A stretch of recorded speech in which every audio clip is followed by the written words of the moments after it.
南投有一个国校6年的囡仔骑脚踏车，骑到一半，连那线雄雄落去，害伊底残。头前一起摔断，规支喙舌流血流滴。家长讲，这台脚踏车才买3个月尔，也无人甲车拆过，连那线家己落去，要甲业者拍官司。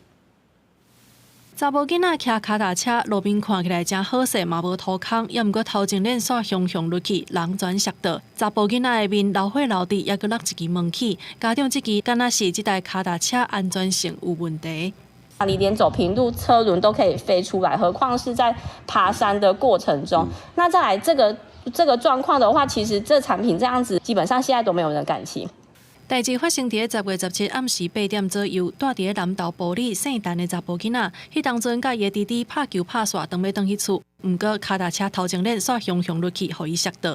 家长表示，这台脚踏车虽然有快速拆除的装置，也毋过买来3个月，从来毋捌拆过，嘛无人为的破坏，已经透过法律对业者提告。业者是表示，快速拆除的装置落去的原因，还佫需要厘清。小朋友骑出去，譬如说像同学有的去乱用。这个状况我们根本没有办法去拿捏，对啊，所以基本上还是要说去了解说小朋友他是怎么样使用的。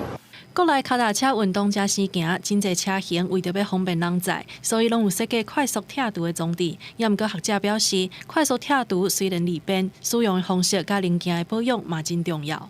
不能锁太紧，也不能锁太松，所以有一般的时候，我们可能会觉得锁紧一点就比较安全，可是快拆锁紧的时候会导致之间机件的那个卡死。